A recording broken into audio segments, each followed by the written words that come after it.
Good morning, afternoon, and even some of our viewers, it is Monday. So that's exciting to know. But we are here today on Talented Universe, and I'm going to introduce our guests first, and then I'm going to have Marcia introduce our guests after we've introduced everybody of the co-hosts individually. Greg, how are you doing this great morning?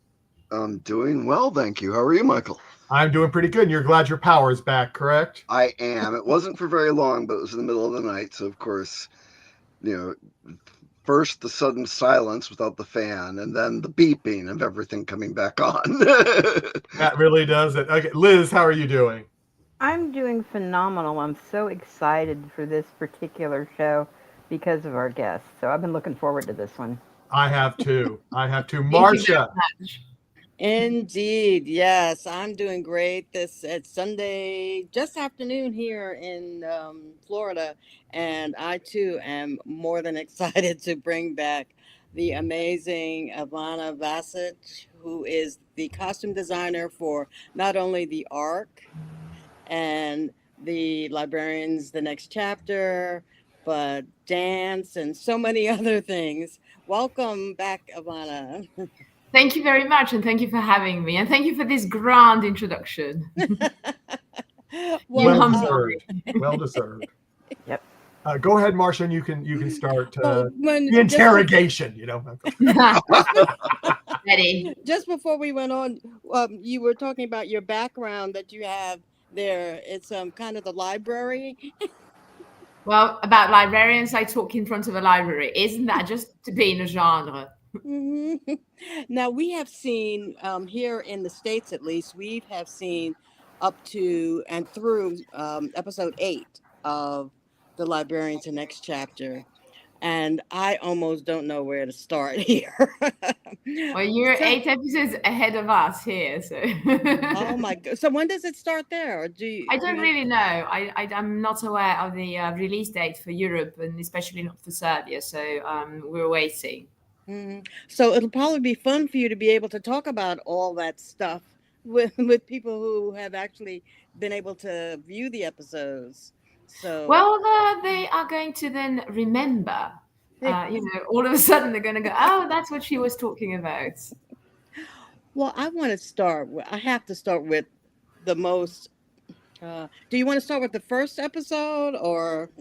As you wish. You can Okay. do them. You can just jumble, Marcia, just whatever. Well, I'm going to start with the 8th episode then, and if you haven't watched it, too bad. So it is. I've seen them all. Don't worry. I did my Well, homework. the 8th episode, which was the Hangover from Hell, Right.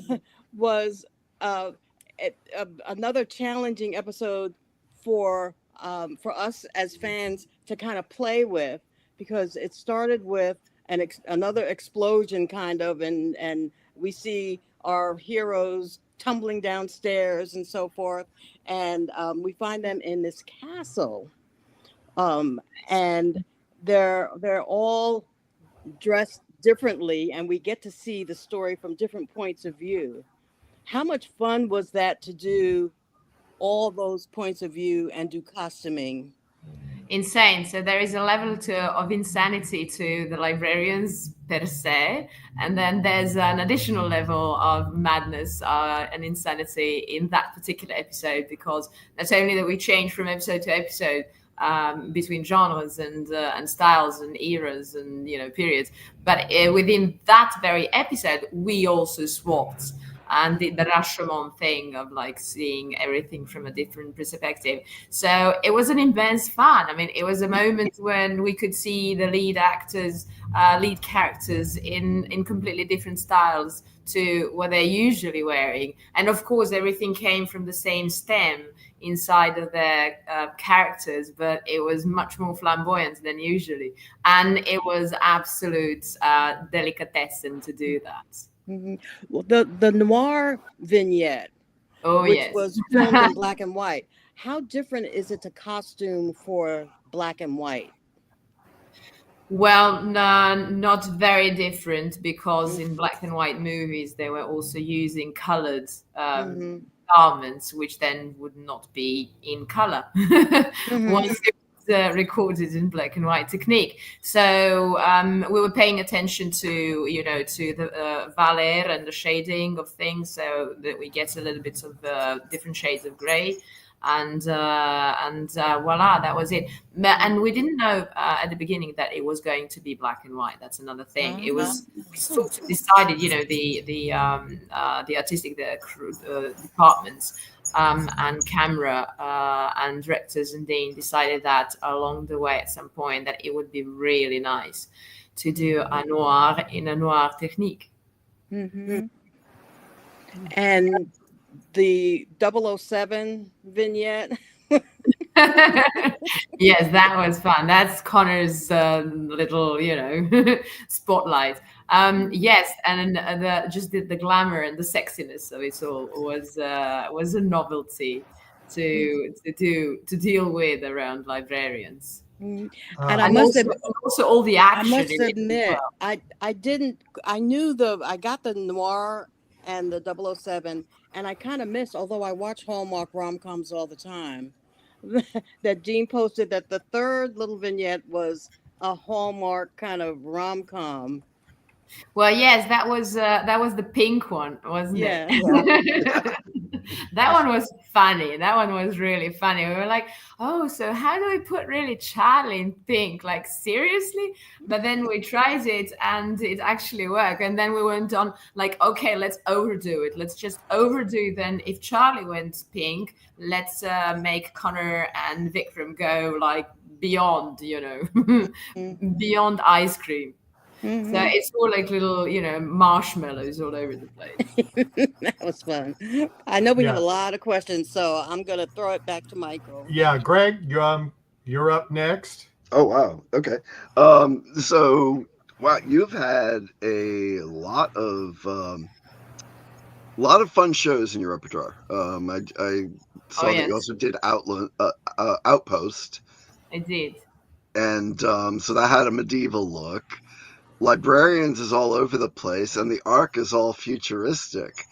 Um, so Yes, and past couple of weeks we've been still shooting Librarians, and then preparing the last episode, which is like in like far past, I can't say. But then at the same time we started shooting the Ark, which is in the 23rd or 24th century. So I got a little bit schizophrenic, but it was a very glamorous schizophrenia, I must tell you. so leading to that, have you in something like The Outpost, where a lot of the scenes are filmed very dark, have you run into any challenges where you have to rethink a costume once you see the set, or have to work with the art director or lighting director to make sure that the costume stands out for what it's intended for? Yes, we always have to do that. I mean, costume populates the sets and is absolutely dependent on the environment and on the lights and on the conditions and the camera. So I have to, first of all, I have to make everything look good in the environment, whether it's an armchair with a particular pattern that somebody's going to be sitting on, or it's a night shoot with heroes who should be dark or light. But with the Outpost in particular, it went fairly smoothly, I must say. We never had any real challenges, because somehow it all like clicked like magic from the very beginning. And the visibility, at some points I was only thinking about like whether my dresses are going to be matching the furniture, but outside and lights and camera, we actually somehow were in harmony. without even having to really think through that a lot, or realizing that something was wrong. Whereas on the Librarians, I had a conversation with DP at some point that there was a few situations in one of the episodes where Charlie was wearing black, standing against a black wall. And I was like, oh my God, oh no, I didn't know about the black wall. Like, could you see her face at least? Yeah, so things like that do happen on a show that has such a fast pace, like Librarians. You can't really be aware of absolutely every angle and every set and every part of the set. So unfortunately, sometimes things like that happen, but we all communicate a lot. And have no difficulties in saying to each other, the DP to me, or myself to Art, or Art to me. We just tend to override that kind of issue. Awesome. Liz? One question I wanted to ask real quick is going kind of back to the beginning when you first knew that you were going to be designing for the Librarians.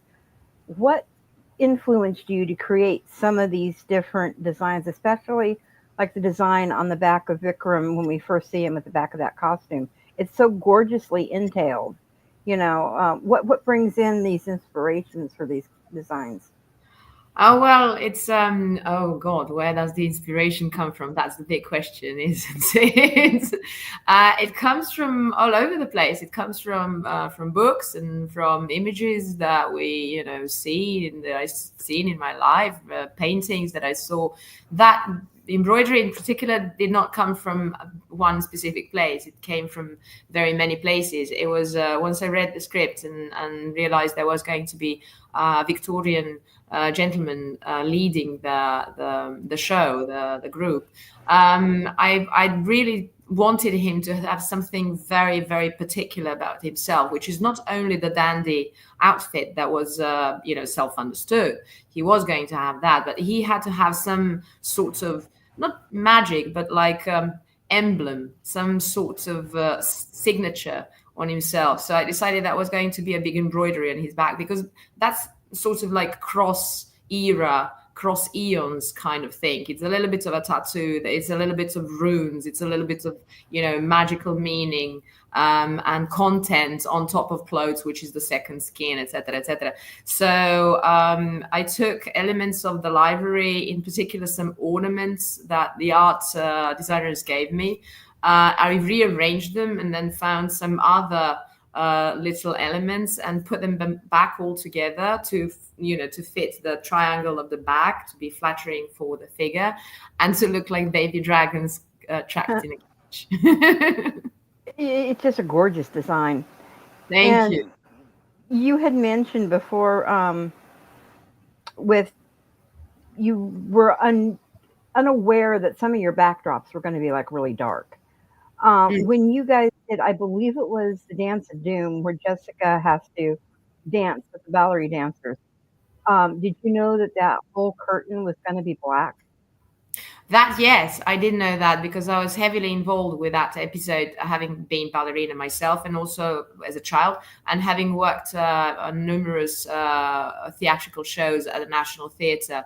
And I was actually also involved with the choice of the actual ballet piece that was going to be staged for the episode. So I did know that, and that's why I gave her the white blouse, a shirt that was going to become her sort of like ballet costume, so that she fits in, but also to let her stay within her character, so that she doesn't all of a sudden wear something else, and that in the end it all looks like part of a same show, so that the audience would not notice had she been in olive green cargo pants. It would have looked a little bit strange, but in really tight leggings, leather black leggings and white shirt, she does somehow feel like parts of the aesthetically like parts of the performance, but also gets visibility and is able to move. I mean, there are so many things, so many elements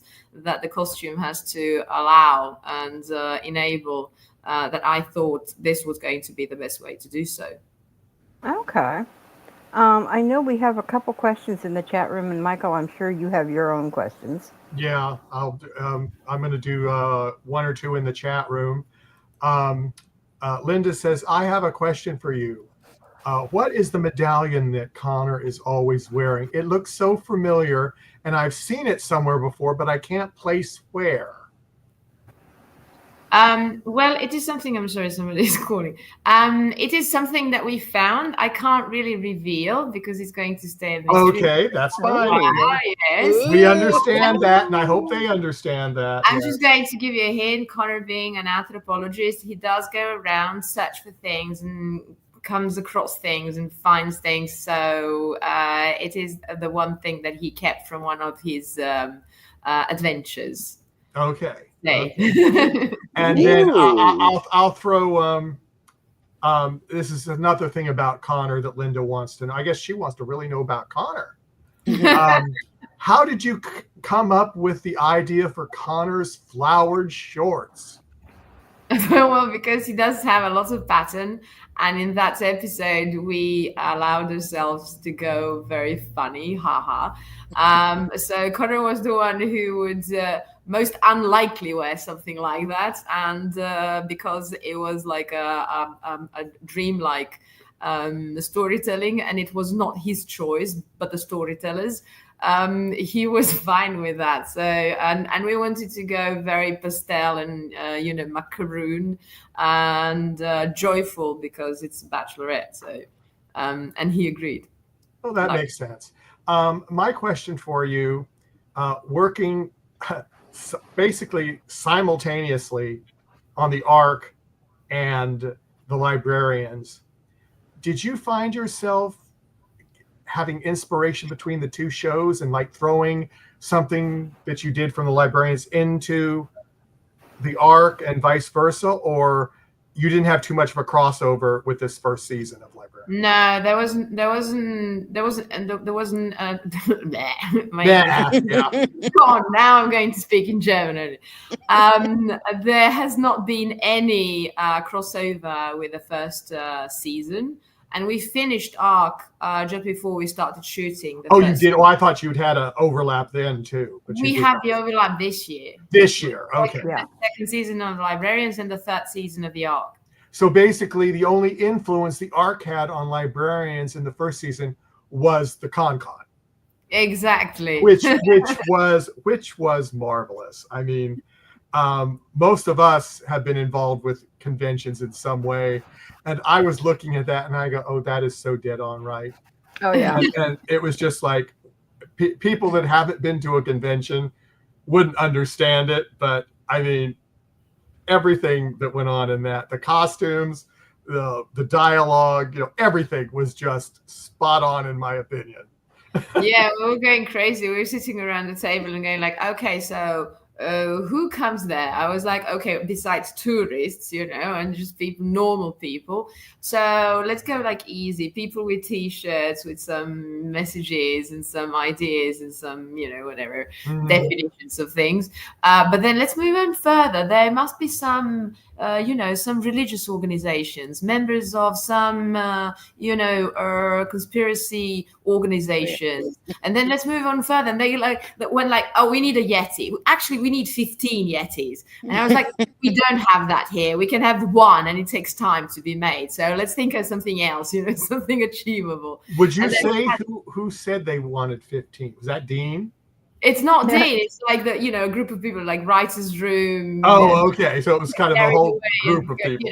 Once the writers' room writes, they feel and think as if everything was happening in America, which is a really big country, and can provide things like 15 Yetis. But then we were making everything here, and I was like, this is a very small country. We don't have 15 Yetis. Maybe we have one. Maybe we don't have any, but we can make one. So then we went on to monks, and then there are some people from the outpost. I don't know if you noticed the black. I thought so. Yes. I saw that. There, yes. And then I was like, well, why not put some astronauts? It's like landing on the moon conspiracy. Real, not real, happens, not happens. So Dina was like, yeah, you're allowed. Let's just bring them on. Were you? Well, I'm sorry to no, go ahead, interject Greg. off Yeah. turn here. Were you able to add have? Were you involved in like the merchandising that was there? We noticed like there was like some hats that mentioned like the ducks aren't real and stuff like that. No, that was art. That Okay. was the brilliant art department. Yes, they were coming up. Them and the writer were coming up with, and Dean were coming up with whatever is going to be written on things, and then we were choosing colors together, and That's fun. and putting everything everywhere. Yeah. Mhm. Did you have a favorite episode making for the costuming between 1 and 8? Or Ooh, do you that's want a to wait on this question till next time after 12 has been? well, we can, I can do like, top 3 and then top 2 and Okay, well, whatever you want. Yeah, whatever you want. Just some of your top 3s for the season in the first 8.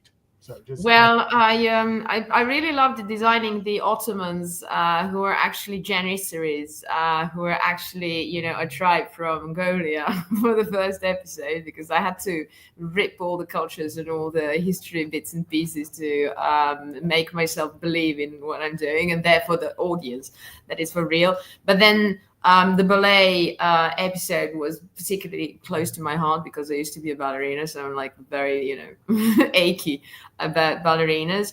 I love designing Cupid. I mean, yes. he was, Yes. he's my first Cupid, so he was Your he's first. Oh he's my. important. Yes. But I think the House of Cards and the Hangover from Hell, but Hangover from Hell was not so much about design. The House of Cards was all about design, and it was all about theatre, really. And the actors were majorly local actors whom I know, and some of them I worked with. Most of them I worked with, and a lot of them are actually my friends in real life. So I think that one was the most emotional and the most somehow exhilarating for me. Yes, and one of those actors you've got to design their costume and everything for killing them off in the first episode, or whatever that they're in. Well, yes, it happens. It does happen. It Yeah. happens a lot, and this episode about tarot, for instance, Madame Visconti has 22 Spanish buckles on her dress to correlate the 22 major arcana cards. And then the little devil, the princess, she is dressed in Byzantine blue. And her tiara is to resemble the lost Byzantine tiara. And then on her little collar, there are many pearls, but there are 18 big pearls, which is 6 plus 6 plus 6.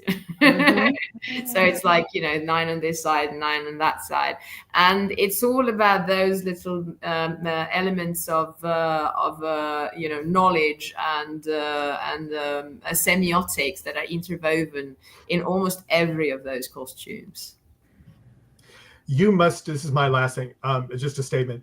You must spend a lot of time doing research before you even start your design process. I do. I was into studying anthropology, actually. So the entire spec of like anthropology, sociology, ethnology, psychology. It's all of my passion. So I've been reading about that, since almost ever. But on each and every of these episodes or any projects that I've ever encountered, I like to do a really thorough research and to know my whereabouts within the realm of the narrative and the realm of the aesthetics and the realm also of the very show that, what it should say, who it communicates, and what the moral of it is. Mm-hmm. Okay, Marcia? In the con, the very beginning, when they burst through the door and they're all in different costumes, we've been talking about trying to figure out, were they supposed to be specific or were they kind of just general? No, they in the previous adventure they somehow lost their clothes and they had to find something really quickly. And for some reason, the only shop that was open was a carnival shop. So that's how they landed with those costumes. And I was like, no, that's going to look horrible. Dana was like, no, it's funny. Let's do it. So fair enough, we did it. And we all had immense fun. So one of the, we're back to Connor again. I did not make those. We bought those for real at a carnival shop. Yes. Well, so they were legit carnival stuff. They are party stuff. Not really. We don't really have carnivals here, so it's party stuff. Party stuff, yeah. Fancy dress parties. Yes. So have you ever been to a fan convention, or have you been to a convention yourself? No, I went to like a comic book convention. Does that count? Yeah, that counts. That counts. and music record convention. And have you worn a costume? Have you costumed yourself for you know, there's so many people who cosplay, and have you done that? No. I mean, I suppose I costume myself every time I go out of my home. And depending on the personality that takes over that day. And I'm looking at your left hand and what you have on your wrist there. That's so interesting. Thank you. Yes, that's a local brand called HoReCa, and I really like it. My department gave this to me as a present, so I almost always wear it. Oh, cool. Okay. It kind of reminds me of a Stargate device that they use, the healing device. I can open doors to the world with it. When someone's in full makeup, not the Yeti, but say from the Outpost, when they're in full makeup and you have to design for them. How do you work with the makeup and the costuming together, or how does that work? Well, I mean, together in the sense that it all needs to match to somehow, look like it came from the same place. But we do it separately. We do costume fittings and dressing, and then they do hair and makeup, or the other way around. Usually costume first, and then hair and makeup to complement it. But yes, on the Outpost, it was all about period medieval fantasy. So I had like very specific and very like detailed instructions, and also the creators of the Outpost were very specific about how they like their hair and makeup. I had a little bit more fun with costumes. So are the costumes for the Outpost still hanging around? Well, yes, the heroes and all the hero clothes are with me at my studio. I'm preserving them, and all the gods, the aliens, and all the overly fantasy things, and the medieval stuff we just reused for. I can't say.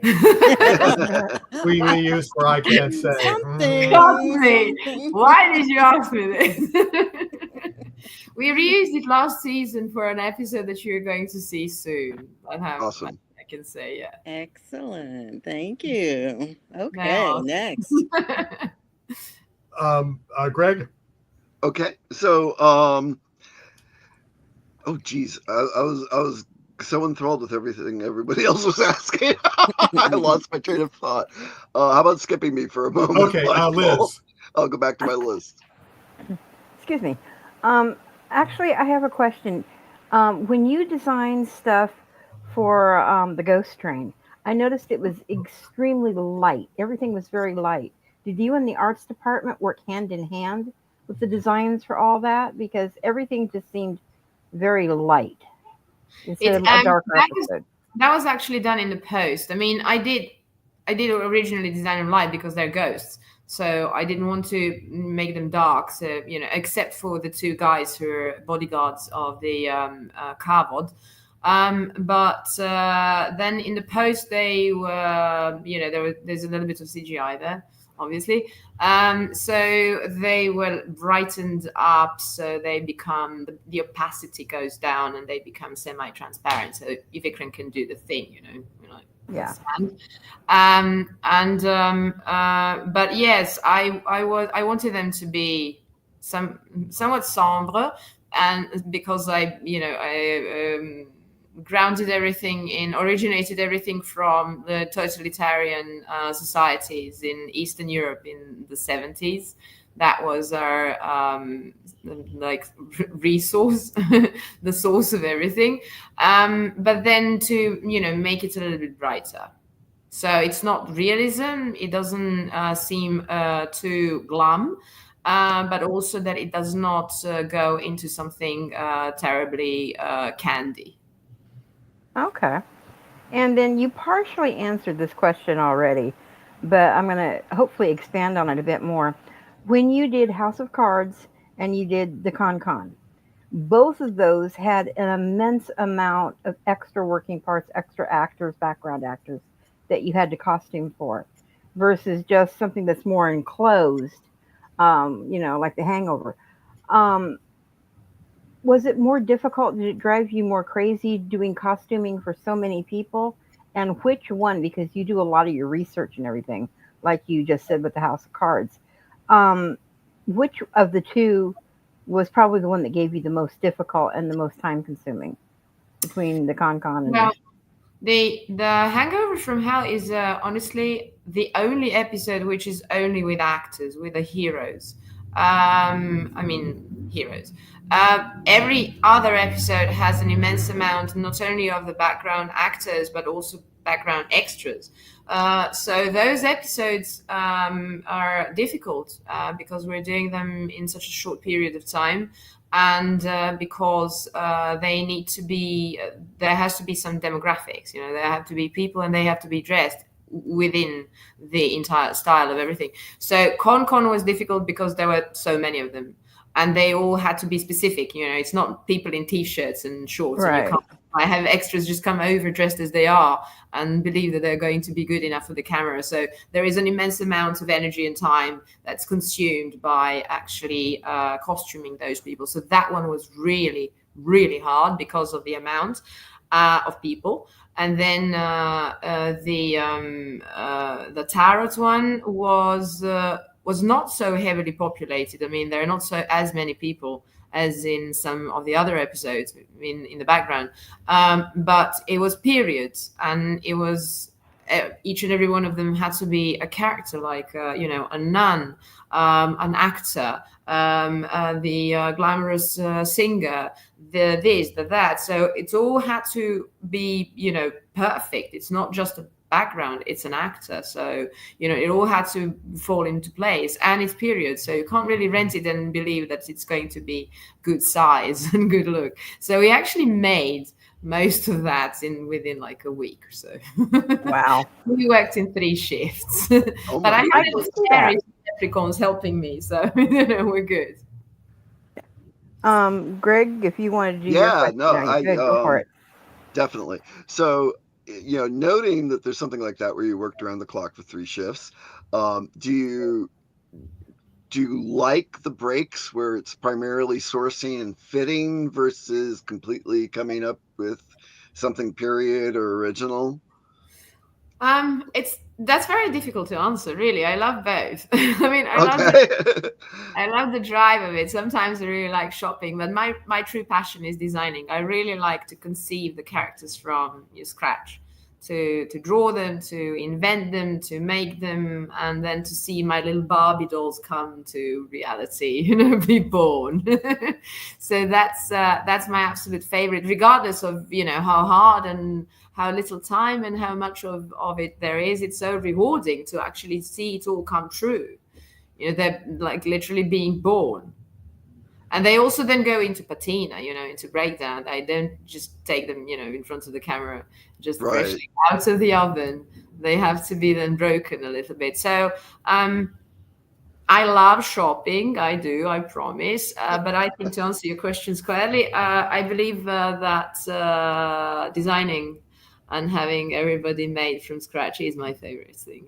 Well, then it they're mine, definitely, really. They're not, yeah, you it know. definitely pays off. Yeah. Everything's looked gorgeous, and I've always been one of the people that the technical and the artistic aspects, especially of fantasy and science fiction, really sell the show even more so than the performances. So kudos to you for all of that. Thank you so much. That's very flattering. Liz, did you have any more or Not too right many now? at the moment. Okay. Yeah. Okay.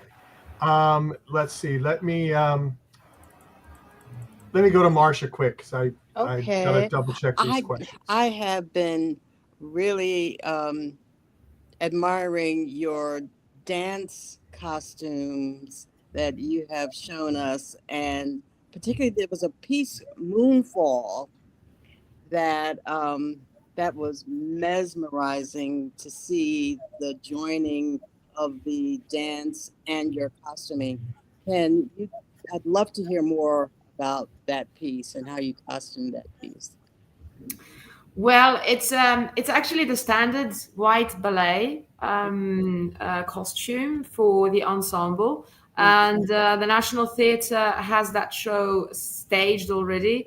So we wanted to use, parts of the choreography and to use the fact that they have some of their own, but then we manufactured a huge amount of, additional ones to match the original show, because we wanted to play with what is familiar to the audiences as the white ballet and that particular act, and with all the fantasy magical stuff that happens then within it. But there is, the process of manufacturing ballet costumes is quite mesmerizing itself. And having the gorgeous French actress Ariel Dombas there, just trying the pointe shoes and then trying the dress on, and being just there was absolutely mesmerizing. And I saw that you were there was some costuming with students with parachute material and military material, which That was for the opening of the Fashion Week, Spring Fashion Week this year here in Belgrade. So, and I participated last year as well. And this year, the opening of the Fashion Week is usually a collective show of about 50-ish various designers, stylists, and obviously costume designers from the region. And this year, it was all about the protests and the freedom, the liberty, the past, the future, the life and death, and etc., all the big, important things. So I took the parachutes, and one parachute and a number of, I think there were about 15 pilot jumpsuits, which are all used and damaged. So we recycled them with students from the design academy who graduated fashion design with a friend of mine who's their professor. They are doing the practicum at my company. So they helped me make the one Victorian dress and one crinoline dress out of not only the parachutes and the jumpsuits, but also the actual rucksack that the parachute was originally packed in. So we used everything. And then one of them was even wearing it because she's really tall and good looking. it was quite striking and lovely to see. I love that when you show your sketches, you so we can see sort of the development of your ideas and how sometimes you work through them to create a final piece. Yeah, well, that's the fun. I'm heavily influenced by comic books and graphic novels. So my style is very comic book graphic novel-y. And therefore it's almost, they're very often like, one-on-one. They often look exactly like I drew them, but sometimes they do change. When I realize that the fabrics, behave differently, I find different colors, or I have some, enlightenment during the process, because you can't really foresee it all. Lovely. I'll just ask this. if you wanted to change anything that you'd already done for season 1, was there something after you saw it you say, I should have done this instead? Or is everything kind of worked kind of the way that you thought, and the production went ahead the way you thought, they didn't make changes? That's kind of what I'm asking. Did they make a change on you that you kind of go, if I'd have known that, I'd have done this instead? Well, more or less everything is, I tend to not allow anything go in front of the camera until I'm happy with it. The only thing I do regret is that because of this fast pace, I don't really have enough time with the lead actors. And that's bothersome because they need time and also attention. And I would love to hang out, at the shoot and to just like have a little bit more. And of you that. just don't have that. You just don't have that. No, time. I'm constantly in prep, because it's we shoot about like a week's time, working days, one episode, and during which time we are physically preparing the next episode and then conceiving the third one. So I have 3 brains at the same time, juggling around, So I don't really get time. I go on set every time there is a beginning of a new episode, to just make sure that everybody's happy. Everything is fine. Yeah. Everything is fine. And then I just get into the vortex of manufacturing and making and designing and acquiring and, everything that needs to be done for the next one to be on time in place. Because, Librarians is not only a mystery, there is a lot of action. There are doubles all over the place. There are, the triples, there are the repeats, there are this. So there is the conceived stuff, the artistic stuff, there is the style, but there is also the entire logistics and also the technical elements around it that are not so fun, but they have to be done. Otherwise, the shoot would go bleh. Yeah. Did you enjoy, let's go back to Ghost Train. Did you enjoy doing the costuming for the people on the train? Because you were saying about the colors and everything else, but did you enjoy doing that? Or was it like, I loved what it. am I going to do? You loved it. I know, I loved it. I loved it. As soon as I read the episode, I was like, okay, so that's going to be Tito, and that's going to be our childhood. I mean, the Yugoslavia of the 70s and 80s. So it's we've seen it all. It's like it was my past right there. A little bit of glamour and then a little bit of socialism. Yeah. Do you enjoy that they set the Librarians in Serbia, Yugoslavia, because of the history that they are bringing the history in?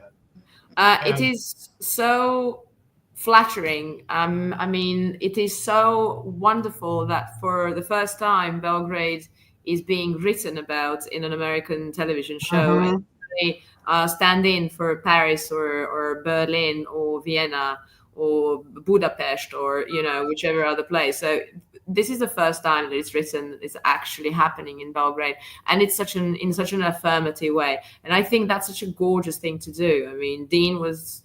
I don't know. I think we should give him some medal or something. Well, I mean, this is not your area, but we were all talking when we first saw. Well, I went to the Electricon convention, so I got a sneak peek at the first episode, the first act, and it was like I was looking in the settings and everything. I said, we've never seen anything like this before, and it was just so nice seeing something different.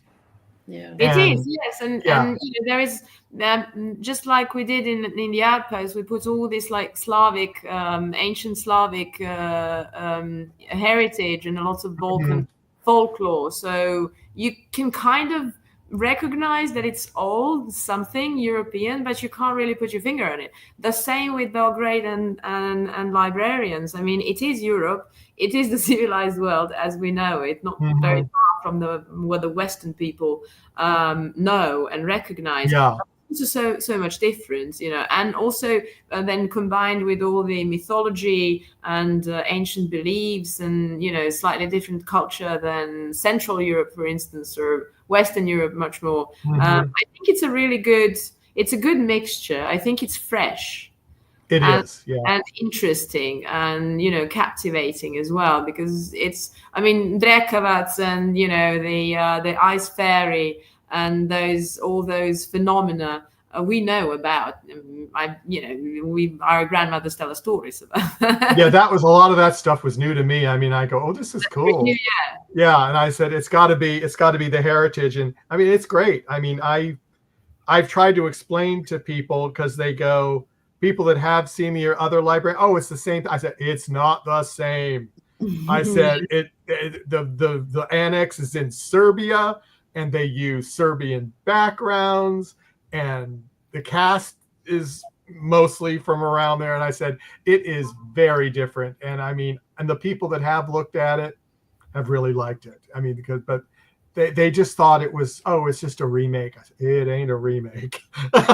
It is totally different. So, and the costuming just fit in just great. I mean, thank you. We're very happy. We're all really very happy. And also it treats topics that are so important, the friendship, the togetherness, the self-esteem, the trust, the honor, the moral, the ethics. It's like all the topics that somehow slip out of the focus of modern entertainment for the youth, being PG-13 program. I think it's really it's moving, and it's also very noble to actually treat those topics in such a way, and also in a place that's so out of the main roads in contemporary world. And my last question, what did you feel when the CW canceled the show for the first season of Librarians? Were you devastated and like, I did all this work, you mean you're not going to be able to see it? Before you found out what really happened later. No, I was certain it was going to go somewhere else. I mean, it was obvious. We made it. So it was finished. I mean, I was so shocked. I was 2 weeks before it was supposed to air. I was so excited. And then I got the news and I go, oh, God. And then they announced that TNT was going to do it. And I went, yay. It would be quite impossible that, such a monster produce is not going to go somewhere. I mean, you can't just make something like that of that size and just like waste it and disappear it. No, I was not frustrated at all. Well, that's good. But then what did you think when TNT picked it up and then you found out they greenlit a season 2 and they weren't even going to show season 1 for a while? What did you feel? Were you happy? Did you go, oh, no, I've got to work again for a while? Oh my God, what am I going to do? Like all those designs, all that beauty and glamour. No, I was really happy because it's a crazy ride. This show is a ride. So I get to go to all these places in my mind and in my designs, and TNT is a very chic network, so it's nice to be there. It's really nice to be part of that. It makes you feel good about yourself, but also that having done the entire work and now hearing how good a response it has and how people are reacting to it and all the praise that it has risen. It makes me feel happy and proud and wanting to put the bars even higher. And see, I have another one. And you have wrapped up season 2. Not yet. Not yet. Oh, so you still not completely. So it's close though. But I knew it was close. 3 days. Yeah. Are you happy with season 2? Is it more exciting? God. Is it more exciting? And I know you can't say anything and we don't want you to do it, but is it for you? Was it more exciting doing season 2 costuming than season 1? It was. Oh, yes. Okay. That's all I'm going to say. Anybody else have anything else? Or most definitely. Season 1. Sorry, yes. Go ahead. Just putting it out there into the space. Hopefully, you will have to be overwhelmed and be costuming for season 3 very soon. Well, thank you very much. From your mouth to God's ears. I did want to mention that we had Calum on our show recently, and he was raving about his costuming that he was able to wear and how it enhanced his portrayal of Vikram. Yes. All his shoes and boots and spats are handmade by a company here in Belgrade that has a little workshop within the home, establishment that they live and work at. And it's a family business, and they also have a shop, and it's like a gentleman's brand. So I keep going back to them and going like, oh, we want this for him, or we want that for them, and can you like do more holes? Can you do more this? Can you do it taller? Can you do it like softer, better, this, that? So we keep doing those, and then we make the coats, the leather coats for him again, over and over again.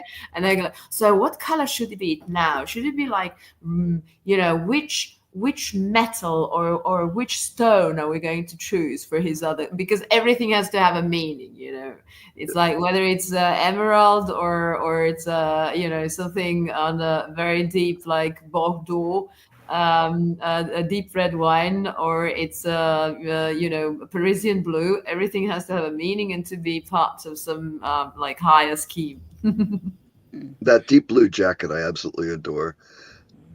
I saw it being and the sold on purple the internet.